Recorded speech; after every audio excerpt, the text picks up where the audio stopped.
Hello friends, आज की class में हम पढ़ने वाले हैं चरक सूत्र स्थान के 21 से लेके 30 तक के क्वेश्चंस। इसके पहले मैंने आपको 1 to 10 कंप्लीट करा दिया है, 11 to 20 भी कंप्लीट करा दिया है। आज हम पढ़ने वाले हैं 21 to 30। बहुत इंपॉर्टेंट क्वेश्चन मैं करा रही हूँ और आपसे हर बार बोलती हूँ, पता नहीं शायद आपको तकलीफ होती हो कि एक मैसेज टाइप करने में कि हाँ मेरे इतने नंबर इसमें आए हैं। हर बार बोला है, अब वो आपके ऊपर डिपेंड करता है कि आपको रिस्पॉन्ड करना है या नहीं करना। मेरा काम है पढ़ाना, मैं तो पढ़ाऊंगी ही। चलिए शुरू करते हैं। निपाते तुदंती विचा किस रस का गुण है? क्योंकि मैंने अभी तक आपका कुछ देखा ही नहीं कि आप बता रहे हो ईमानदारी से कहा मैंने पढ़ा था, आपके क्वेश्चन सॉल्व किए थे, मुझसे इतने बन रहे या मेरी क्या प्रॉब्लम आ रही है। आप कुछ भी चीजें पूछ सकते हैं, मैं आपके एग्जाम प्रिपरेशन में हेल्प ही करूंगी, है ना। तो निपाते तो नंदी किस रस का गुण है? तो मधुर अम्ल लवण कटु तिक्त कषाय। अगर 6 रस की हम बात करें तो किस में आता है? ये कटु रस में आता है। कैसे याद कराया था मैंने आपको क्लास में? कटु मतलब क्या होता है? मिर्ची होता है। कटु रस मतलब तीखा होता है।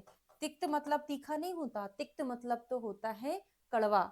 अगर हम मिर्ची को टंग पर टच करेंगे तो ऐसा लगेगा कोई हमारी जिह्वा में सुई चुभो रहा है, तोदन के जैसी वेदना होगी। निपाते, निपात होते ही तूदन होने लगता है, कटु रस में आता है। तंत्र आदि प्रश्न की संख्या कितनी होती है? चरक सूत्र स्थान के 30 नंबर के चैप्टर में पढ़ाया है। अध्याय, अध्यार्थ, स्थान, स्थानार्थ करके तंत्र आदि प्रश्न कितने होते हैं? टोटल 8 होते हैं। स्थूल प्रवाह किसका लक्षण है? स्थूल प्रवाह यानी हमारी जो हड्डियां हैं मोटी मोटी कब दिखेंगी? अगर कोई व्यक्ति स्थूल होगा तो हड्डियां तो अंदर ही घुस जाएंगी ना। तो जो पर्व है मोटे कब दिखाई देंगे? जब यहाँ का मांस सूख जाए, यानी अति कृश में मिलता है। कहाँ मिलेगा ये? अति कृश में मिलता है। अगला क्वेश्चन है, ग्रीष्म ऋतु के अतिरिक्त दिवाशयन से प्रकोपित होने वाला दोष। ओनली चरक का बताऊंगी। चरक जी ने क्या बोला है? दिवा स्वप्न से पित्त और कफ का प्रकोप होता है। और सुश्रुत ने क्या बोला है? सर्वदोष प्रकोप। सर्वदोष बोला है, त्रिदोष नहीं बोला। सर्वदोष में क्या क्या आ जाता है? वात पित्त कफ सत्व, सत्य नहीं, वात पित्त कफ रजतम, सर्वदोष प्रकोपक। अब चाहे तो आप बता सकते हैं मुझे कमेंट करके, क्या बता सकते हैं? आपकी कृपा होगी कि आचार्य चरक ने रात्रि जागरण से कौन से दोष का प्रकोप बोला है, और सुश्रुत ने रात्रि जागरण से कौन से दोष का प्रकोप बोला है। ये आपको देखना, मैं बिल्कुल नहीं बताऊंगी, है ना, क्योंकि थोड़ी बहुत आप मेहनत करो तो आपके लिए अच्छा है। तो यहाँ पे पित्त कफ का दिवा शयन से चरक ने और सर्वदोष का सुश्रुत ने, रात्रि जागरण का आप देख लीजिएगा। चतुष्प्रकारा संशुद्धि में सम्मिलित नहीं है। तो चतुष्प्रकारा संशुद्धि यानी लंघन के 10 प्रकार हमने पढ़े थे। लंघन के 10 प्रकार में कौन कौन सा होता है? चतुष्प्रकारा संशुद्धि, पिपासा आतप मारुतो, पाचनानी उपवासश्च व्यामश्चेति लंघनम। ये 10 प्रकार के लंघन है, जिसमें संशोधन कितने हैं? 4 प्रकार के हैं। कौन सा सम्मिलित नहीं होता है? संशोधन जो हमने पंचकर्म पढ़ा है आचार्य चरक के अकॉर्डिंग, उस पंचकर्मा में से अनुवासन वस्ती उसमें नहीं आता। क्या आता है? वमन विरेचन आस्थापन और शिरो विरेचन आता है। और क्या नहीं आता? अनुवासन नहीं आता, क्योंकि ये ब्रह्मण करता है। भले ही शोधन करता है पर साथ में ब्रह्मण कार्य भी करता है। दुर्गे अंबसी यथा मज्जद भाजनम तत्वर्या बुधा, किस व्याधि के संदर्भ में उपमा दी है? आपको ये बताया था कि जिस प्रकार एक मटका है, वो नदी में डूब रहा है, ज्यादा गहराई तक ना डूबे उसके पहले ही आप उसको पकड़कर निकाल ले तो आप निकाल सकते हैं। अगर वो मटका गहराई में डूब गया तो आप उसको खोज ही नहीं पाएंगे कि मटका गया कहाँ। उसी प्रकार संन्यास है। संन्यास के संदर्भ में इस उपमा को दिया है कि संन्यास का रोगी है, कोमा में पेशेंट है, आप त्वरया उसकी चिकित्सा कर ले तो जल्दी ठीक हो जाएगा। अगर वो ज्यादा गंभीर हो गया तो उसका ट्रीटमेंट नहीं कर सकते हैं। नेक्स्ट है स्वल्पा संबंध वचनम, किसका लक्षण है? स्वल्प बोलेगा, बंधा बंधा हुआ सा बोलेगा। तो मैंने आपको मद मूर्छा पढ़ाया था, या तो मद का होगा या मूर्छा का होगा। दोनों में कंपैरिजन करें तो मूर्छा में तो व्यक्ति बोलेगा कैसे, वो तो मूर्छित पड़ा है, इसका मतलब कहाँ बोलेगा? मद में बोलेगा। अब स्वल्प बोलना, संबद्ध बोलना, कौन सा व्यक्ति बोलता है धीरे धीरे? कफज व्यक्ति बोलता है। तो आंसर क्या रहेगा? कफज मद। देखो, जब भी सारी चेष्टा से रिलेटेड होता है, सारे शूल से रिलेटेड होता है, बात रहता है। जहां भी दाह वाह आता है, गुस्सा आता है, मूर्छा आता है, तो किस में आता है? पित्त में आता है। जहां पे चेष्टा बहुत मंद हो, वेदना बहुत कम हो, धीरे धीरे बोलने वाला हो, आलसी प्रवृत्ति का हो, ये सारे कफ में आता है। कंफ्यूजन कहाँ था हमको? कफज मद में है कि कफज मूर्छा में है। तो मूर्छा में तो व्यक्ति बेहोश पड़ा है, बोलेगा कैसे? तो उसमें हो ही नहीं सकता। कहाँ पे होगा? कफज मद में। ये होता है एलिमिनेशन मेथड कि मूर्छा मद में कंफ्यूजन है, उसको अलग कैसे करें हम। संग्राहिक रक्तपित्त प्रश्मनानाम किस द्रव्य का गुण है? अग्रय का क्वेश्चन है, जो यूट्यूब पर मैंने आपको 5 वीडियो पढ़ाए हैं, पूरा अग्रय कंप्लीट कराया है। बहुत सिंपल सा है, रक्त पित्त को शमन करने वाला संग्राहिक। बहुत कोई शीतल चीजें थी जिसको हमने 2 नाम पढ़े थे, अनंता भी पढ़ा था, एक और चीज था। ठीक है, नेक्स्ट क्वेश्चन आता है, त्वासीन प्रचलायितम का गुण है बैठे बैठे झपकियां लेना। क्या मिलता है इससे? बैठे बैठे झपकियां लेना ना तो ज्यादा रुक्ष होता है, अरुक्ष अनविष्यंदी, ऐसे करके आता है। ना बहुत ज्यादा रुक्ष है, ना बहुत ज्यादा अविष्यंदी है। किसका है ये? आचार्य चरक का है। किस व्याधि का वेग अपस्मार की तरह होता है लेकिन बिना बीभत्स चेष्टा के? तो सन्निपातज मूर्छा होगी या सन्निपातज मर्द होगा? क्या होना चाहिए? तो अपस्मार में क्या होता है? बेहोश हो जाए व्यक्ति, तो बेहोशी वाले यानी मूर्छा में मिलता है। तो किस में मिलेगा? सन्निपातज मूर्छा में मिलेगा, पर बिना बीभत्स चेष्टा के। बीभत्स चेष्टा किस में मिलती है हमको? अपस्मार में मिलती है। ब्रंघण के लिए प्रशस्त ऋतु कौन सी है? तो ब्रंघण के लिए ग्रीष्म ऋतु प्रशस्त है, क्योंकि ग्रीष्म ऋतु में क्या होता है? व्यक्ति का बल बहुत ज्यादा दुर्बल होने लगता है, तो उस ऋतु में उसको ब्रंघण की जरूरत पड़ती है, ग्रीष्म ऋतु में। और लंघन कहाँ कराते हैं? लंघन शिशिर ऋतु में कराते, क्योंकि यहाँ पर व्यक्ति अच्छा बढ़िया बलवान होता है, तो वहां पे लंघन करा सकते हो। ठीक है, ये कहाँ बताया है? चरक सूत्र स्थान में। तो बताएंगे क्योंकि सूत्र स्थान का FAQ है। कार्श में वरम स्थौल्यात नाही स्थूलस्य भेषजम, चरक का है कि बाघ भटका है। तो इसका मीनिंग ये ना समझ लेना कि मैडम चरक का क्वेश्चन सॉल्व करा रही हैं तो केवल चरक का रेफरेंस पूछेंगी, बागभट का भी पूछ सकते हैं हम बीच बीच में। तो कार से शुरू वाला जो श्लोक था वो बागभट का था, स्थौल्य से शुरू था वो चरक का था। तो ये रेफरेंस किसका है? आचार्य बागभट का रेफरेंस है। बराह मांस के सेवन के बाद गर्म वस्तुओं का सेवन कौन सा विरुद्ध है? ध्यान देना, बराह मांस के सेवन के बाद अगर उष्ण वस्तुओं का सेवन तो विरुद्ध है। अगर यहाँ लिखा होता कि शीतल वस्तुओं का सेवन, कौन सा विरुद्ध है? ऑप्शन में नन था, आपने देखा ही नहीं, क्वेश्चन गलत हो गया। तो अगर हम बराह कैसा गर्म और गर्म सेवन कर लेंगे तो दोनों गर्म गर्म जाके क्या कर देगा? हमारी बॉडी को हार्म करेगा। तो क्या कहलाएगा ये? परिहार विरुद्ध। परिहार विरुद्ध कैसे याद करेंगे? बराह का मांस, सुअर का मांस नहीं खाना चाहिए, सेहत के लिए अच्छा नहीं होता, यानी त्याग देना, यानी परिहार कर देना। तो परिहार विरुद्ध का एग्जाम्पल था। चिकित्सा की सिद्धि के उपाय किसको बोलते हैं? चिकित्सा सिद्धि उपाय तो 10 प्रकार के परादि गुण, जिनको चिकित्सा सिद्धि के उपाय बोला है। सारे गुणों का वर्णन सूत्र स्थान के फर्स्ट चैप्टर में किया है। परादि गुण का वर्णन सूत्र स्थान के 26 में किया है, जहां पे रसों के बारे में भी बताया गया है। ऐशा मध्य बला रोगा का पित्त समुत्थता, इसमें क्या करेंगे? कौन सा लंघन करेंगे? तो मध्य बल में, मध्य में क्या है? हमारा कुष्ठ है। कुष्ठ में क्या होता है? पाचन होता है, कोड बताया था आपको। तो मध्य बल रोग है, कफ पित्त वाले रोग हैं, तो हमको पाचन करना है। नावनम रक्त पित्तेचा तर्वणम अक्षिशूलनम किसका गुण है? रक्त पित्त में नावन के, दिख गया क्वेश्चन का आंसर? नहीं दिखा। रक्त पित्त में नावन के फॉर्म में, अक्षिशूल में तर्पण के फॉर्म में यूज किया जाता है। वो क्या होता है? मानुषम पयः, है ना, स्त्री दुग्ध के लिए आया है। अष्टोनिंदितीय पुरुष में जबोपरोध क्या है? जबोपरोध क्या होता है? अष्टोनिंदितीय पुरुष में जबोपरोध किसका है? अति स्थौल्य का है कि अति कृश का है? जबोपरोध का मतलब होता है मैथुन कार्य में या व्यवसाय में उत्साह ना होना, ऐसे करके उसमें हिंदी मीनिंग दिया है। एग्जाम में एक बार इसका क्वेश्चन पूछा गया था। जबोपरोध क्या होता है? अति स्थूल का लक्षण है। स्थूल पुरुष के लिए आहार कौन सा है? स्थूल में हम लघु संतर्पण देंगे कि गुरु अपतर्पण देंगे? कौन सा आहार देंगे हम? इसमें हम गुरु अपतर्पण देंगे। लघु संतर्पण कहाँ देते हैं? अति कृश में। इनका रीजन क्या था? रीजनिंग मैंने बताया था कि अति स्थूल पुरुष में क्या होता है, अग्नि बहुत ज्यादा बढ़ी हुई रहती है, अग्नि की वृद्धि रहती। क्यों वृद्धि रहती? क्योंकि यहाँ पे वात की वृद्धि रहती। क्यों रहती? इसका रीजन भी पढ़ाया था, क्योंकि यहाँ पे मेदा और कफ की वृद्धि होती। फिर आप बोलोगे मैडम जब कफ और मेदा की वृद्धि है तो अग्नि नहीं, कफ की वृद्धि नहीं, मेदा और मांस की वृद्धि होती है, मांस मेद की वृद्धि होती है।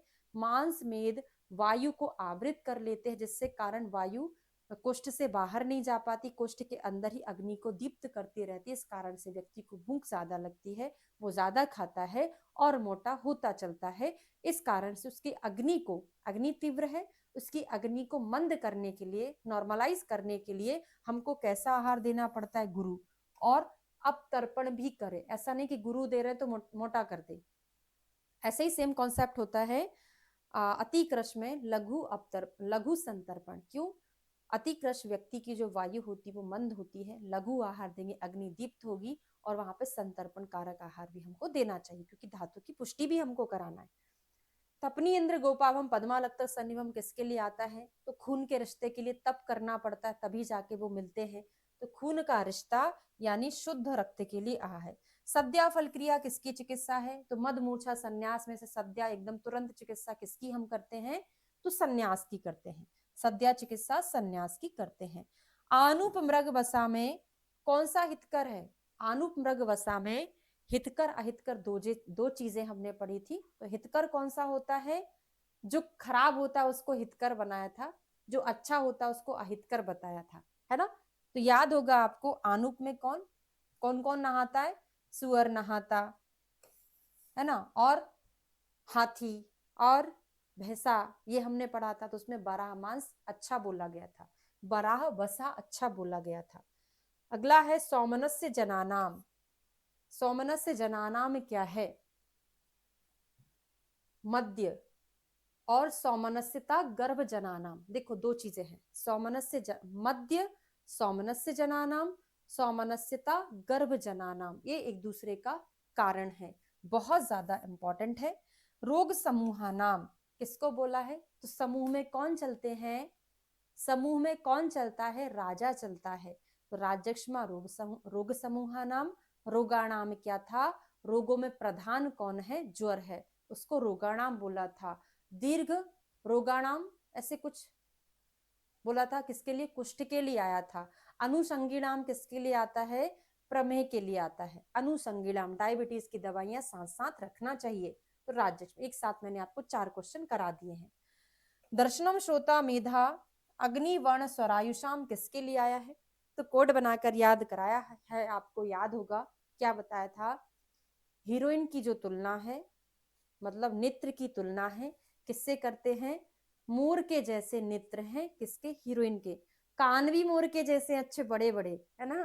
तो दर्शन नेत्र तो हो गया था, श्रोत यानी कान भी बड़े हैं, मेधा अग्नि भी कैसी होगी? मोर के जैसी होगी। दर्शनम से अपन ने पूरा कोड बनाकर याद किया था मयूर के लिए। सछारम मधुरम तथा लघु सृष्ट मुक्त पुरुषम। आगरे वालों पता होगा आपको, आगरे का पेठा किससे बनता? कुष्मांड से बनता। कैसे बनाया था हमने आगरे का पेठा? कुष्मांड को काटा, उसमें सफेद सफेद कलर का छार निकल रहा था। तो कुमड़े में, कुष्मांड में सफेद कलर का छार, और कितना मीठा भी तो होता है और खट्टा भी तो होता है वो। तो खट्टा मीठा आगरे का पेठा कैसा निकलता है? सफेद कलर का निकलता है। किसके लिए आता है? और सभी दोषों को नष्ट करता आगरे का पेठा। पक्क कुष्मांड के लिए पढ़ा था। षडिंद्रिय प्रसादन किसके लिए आया है? मधुर अम्लम कटु तिक्त कषाय। जो हमारी पांचों ज्ञान इंद्रियों को तो अच्छा लगता है, साथ में छठवीं इंद्रिय को भी अच्छा लगता है। ऐसा कौन सा रस था? जलेबी और रसगुल्ले, यानी मधुर रस। जलेबी रसगुल्ला हमारी छठी इंद्रिय को भी अच्छा लगता है। षडिंद्रिय प्रसादनम।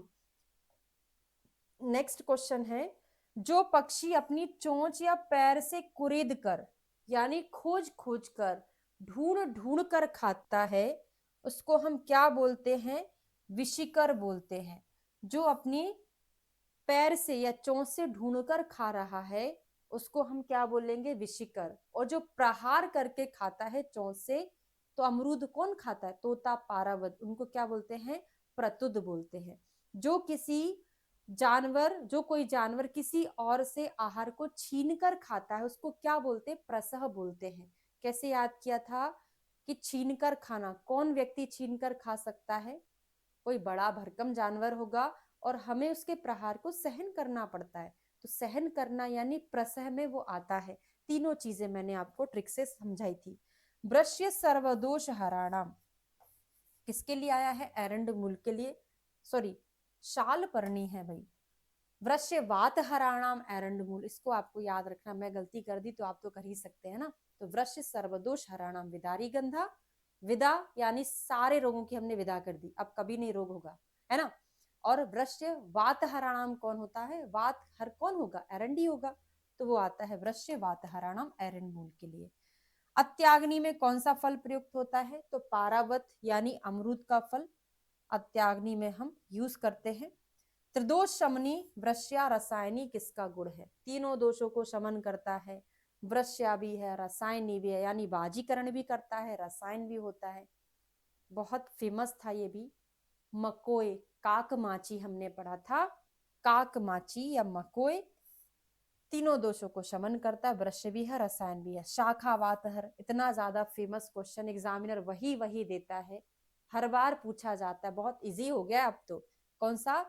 घोड़ी का, वही घोड़ी की शाखा पकड़ के, मतलब हाथ पैर पकड़ के ऊपर टंगना पड़ता है, क्योंकि घोड़ी पे रजनीकांत जैसे हम नहीं चढ़ सकते, तो पेड़ की शाखा पकड़ के उसके ऊपर चढ़ना पड़ता है शादी में, ठीक।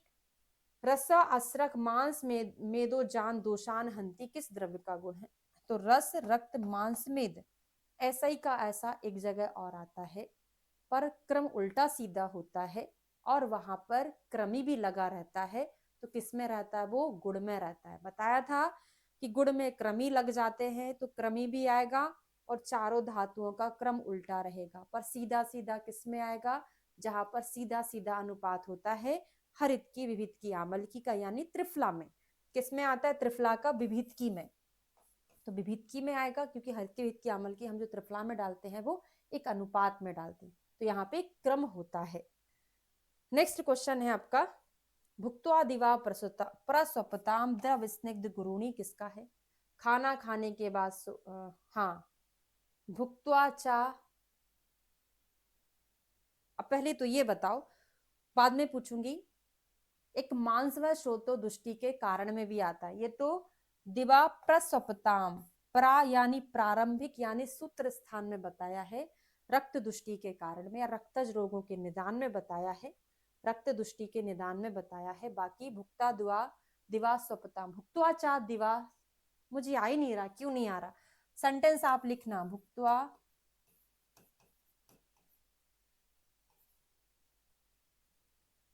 भुक्त्वा चा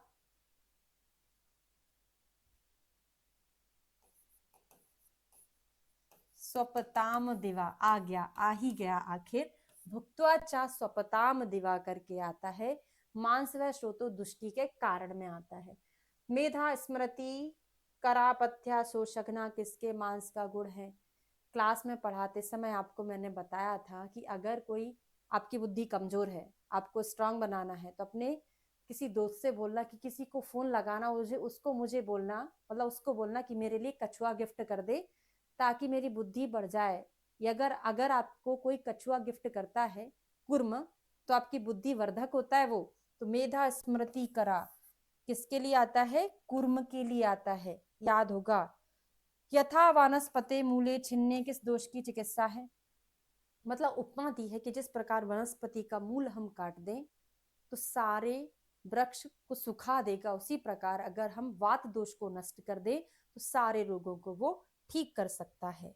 तो वात दोष के लिए ऐसा उपमा आया है।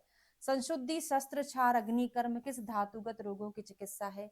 तो हमने 28 नंबर का चैप्टर है, कौन सा? वेद अशित पीति अध्याय, वहां पे हमने पढ़ा था धातु प्रदोषज विकार। यहाँ पे शस्त्र क्षार अग्निकर्म हम मांस धातु प्रदोषज विकार में पढ़ते हैं। अगर यही इनका व्यतिक्रम हो जाए, शस्त्र क्षार अग्नि का व्यतिक्रम से शुक्र व श्रोतों की दुष्टि होती है, ये आप विमान स्थान श्रोतो विमान 5 में पढ़ते हो। दीपन पाचन संग्राहिक सर्वदोष हरणाम, सर्वदोष हरणाम आ जाए, संग्राहिक आ जाए तो क्या होगा, अति विषा होगा। अति विषा शिशु भैषज्य, बच्चों को लूज मोशन बहुत ज्यादा होते हैं। बहुत सारी व्याधियों को नष्ट करने के लिए, यानी सारी व्याधियों को नष्ट करने के लिए हम अति विषा का प्रयोग करेंगे। और बच्चों को लूज मोशन ज्यादा तो संग्रहण का काम करे। बच्चा को पाचन अच्छा नहीं होता तो पचाने का काम भी करता है। तो उसका आंसर क्या है, अति विषा है। अग्रह मैंने इतने अच्छे से पढ़ा है, मुझे नहीं लगता कि अब दोबारा एक्सप्लेन करने की जरूरत है। वस्तिया क्षीर सर्पी तिक्तो पितानी चा किस प्रदोषज विकार, तो 5वें नंबर की धातु अस्थि। पंचकर्म में 5 है और 5वां रस क्या है, तिक्त रस है। तो 5वें नंबर की धातु अस्थि धातु, उसमें तिक्त रस 5वें नंबर का रस है, उससे साधित क्षीर वस्ती का प्रयोग करते हैं। और पंचकर्मा भी अस्थि धातुगत विकार में करते हैं। नेक्स्ट क्वेश्चन पर चलते हैं। धातु शरीर धातु सामान्यात अनभिष्यंदी ब्रह्मण किस मांस का गुण है, तो हमने पढ़ा था राज्यक्षमा। राज्यक्षमा में धातु का शोषण हो जाता है। तो धातु की पुष्टि के लिए हम किसका प्रयोग करते हैं, जब भी धातु का शोषण आए या राज्यक्षमा का नाम आए और अजा का नाम ना आए, ऐसा कभी हुआ है ना होगा, यानी अजा तो आना ही आना है। तो शरीर की धातु को सामान्य करने के लिए हम अजामांस का प्रयोग करेंगे। यदा तु मनसी क्लांति कर्मात्मना कलमान्विता विषयोभ्यो निर्वर्तन्ते तदा डैश डैश मानवा। चरक सूत्र स्थान 21 का चैप्टर का रेफरेंस है। यहाँ पे जब हमारा मन क्लांत हो जाता है, अपने अपने कर्मों से निर्वृत्त हो जाता है, सारे विषयों से निर्वृत्त हो जाता है, तब व्यक्ति क्या करता है, सो जाता है। उसको क्या बोले हैं, स्वपिति बोले हैं। व्यापनोपलम्पतीव किस रस का गुण है, यानी हमने जैसे खाया, हमारे पैलेट में, मुंह में व्याप्त हो गया, डालडे के जैसा चिकनाई जमा दिया। तो कौन जमाता था, ये रसगुल्ला और जलेबी व्याप्त हो जा रहा था हमारे मुंह में, यानी मधुर रस है। कुक्षी रोग ज्वरापहा किसका गुण है, कुक्षी रोग को, ज्वर को ठीक कर देता है। तो कुछ पढ़े थे, पेया, विलेपी, यवागु, मंड, है ना, ये सब हमने पढ़ा था। उनमें कौन था, ये बताए थे कि जैसे ही हम वमन विरेचन कराते हैं, सबसे पहला संसर्जन क्रम में सबसे पहला कौन सा चीज यूज करते, पेया। क्यों, वमन कराया था, विरेचन कराया था, तो पेट में दर्द तो होगा, उस दर्द को ठीक करने के लिए अपन ने पेया का प्रयोग किया था। तो कुक्षी रोग ज्वरापहा में पेया है। पश्यस्तमा प्रविशति स स्वेदा प्रतिबुद्धते, दो कंफ्यूजन फिर, या तो मद का होगा या मूर्छा का होगा। समझो, प्रतिबुद्धते कौन उठेगा, जो मूर्छित हुआ था। मद में व्यक्ति बेहोश थोड़ी ना था जो उठेगा, जो बेहोश था वो उठेगा, पर पसीने के साथ उठेगा।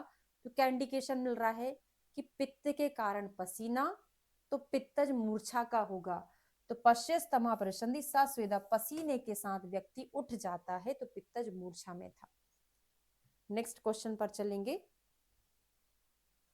छेदनीय दीपनीय अनुलोमन, अनुलोमन कौन कराता, वात कफ को नष्ट कौन करता, दीपन का काम करता। तो बोलते अगर बच्चों का गैस नहीं निकल रहा है, गैस की प्रॉब्लम है, तो हींग को घोलकर पेट पर लगा दो।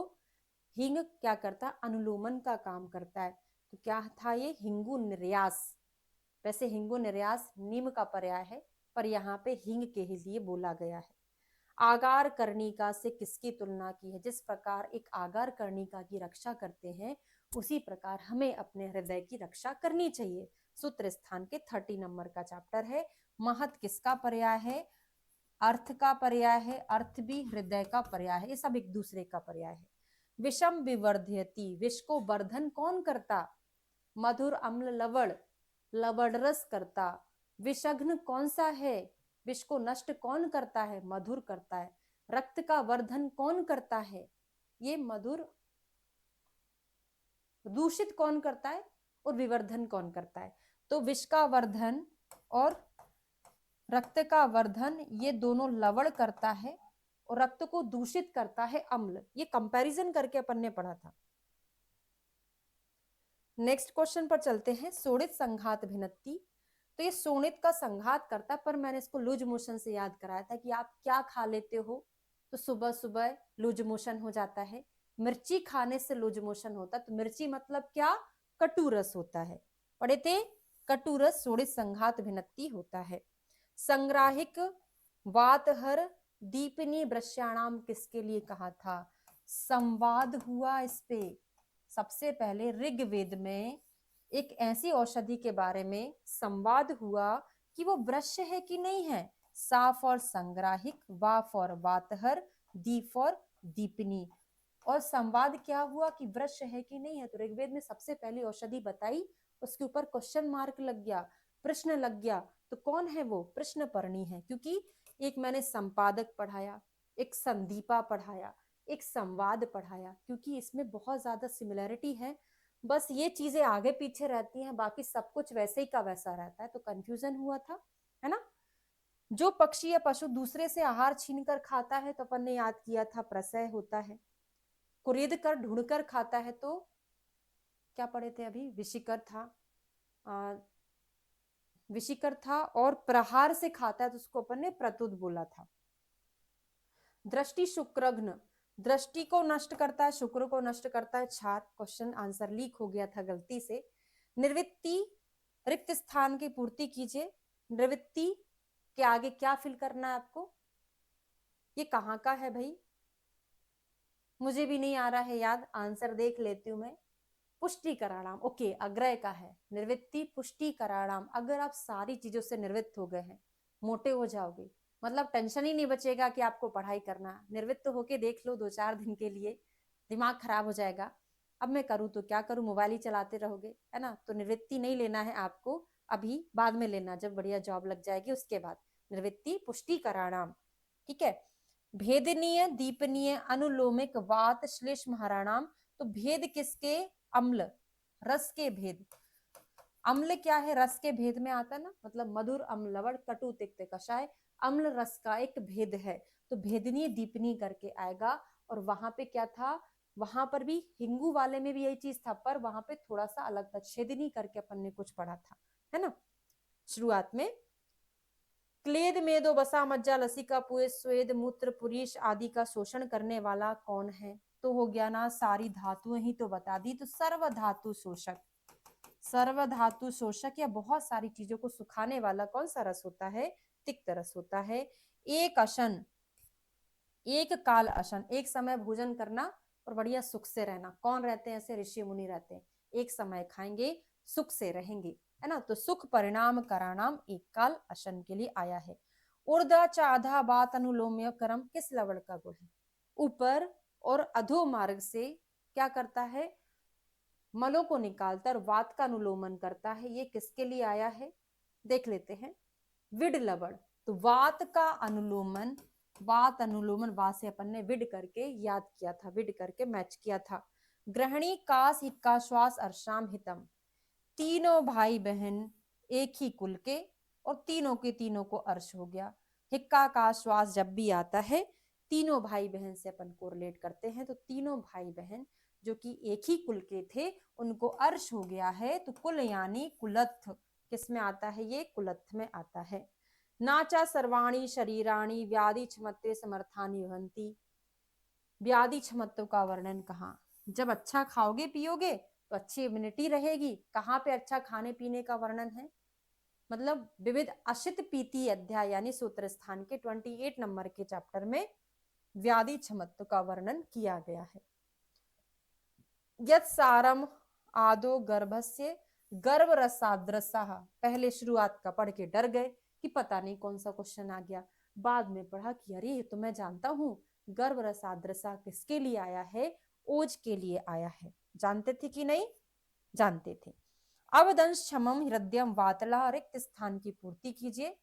तो अवदंश क्षमम मतलब जो उसने दंश किए थे बड़े प्यारे थे। बड़े प्यारे को क्या बोलते? लवली बोलते हैं ना, लवली फलम। मतलब सांप के दंश की बात कर रहे हैं। बड़े प्यारे दंश थे या दांत उसके बड़े प्यारे थे ना। नाम किसका? लवली फल। प्रतिहंते निपाते किस रस के लिए कहा गया है? मतलब जैसे ही टंग पर टच हो बहुत खतरनाक रहता है। एक तो सारे टेस्ट को खराब कर देता, पर खाने में रुचि जरूर उत्पन्न करता है। तो प्रतिहंते निपातम, तिक्त यानी कड़वा, यानी नीम के लिए हमने देखा। सर्वरस प्रत्यानिक किसके लिए आता है? पेटेंट क्वेश्चन एग्जामिनर का। सर्वरस प्रत्यानिक लवण रस के लिए कहा गया है। घृत आदि के सेवन के बाद शीतल जल का पान कर लो तो घृत क्या होता है? उपचार का काम करता है, उपचार विरुद्ध में आएगा। ब्राह्मांस के बाद उष्ण जल परिहार विरुद्ध में आता है, तो ये किस में आता है? उपचार विरुद्ध में आता है। तो ये हमारा सूत्र स्थान 21 टू लेके 30 का FAQ कंप्लीट हो गया है। इसके बाद आपका नेक्स्ट सेशन है स्त्री एंड प्रसूति तंत्र का FAQ, जो अगली क्लास जब रहेगी सॉल्व करेंगे, ठीक है। और हाँ, फिर से बोलना पड़ता है, क्या करूं, मजबूरी है। मतलब मुझे आपका आउटपुट चाहिए, इसलिए मैं बोलती हूँ कि मुझे ऐसा कोई लेना देना नहीं है कि भाई आप बताओ ना बताओ। तो अभी बता सकते हैं कि 65 जो क्वेश्चन मैंने आपको कराए, कितने नंबर आपके आ रहे हैं? 62 में से आपके कितने नंबर सही हो रहे और गलतियां कहाँ पे हो रही, उन टॉपिक को आपको रिवाइज करना है, ठीक है। वीडियो अच्छा लगा हो तो लाइक जरूर करना है और ज्यादा से ज्यादा लोगों को शेयर करो ताकि एग्जाम तक वो भी इस टॉपिक को कंप्लीट कर पाए। Thank you so much.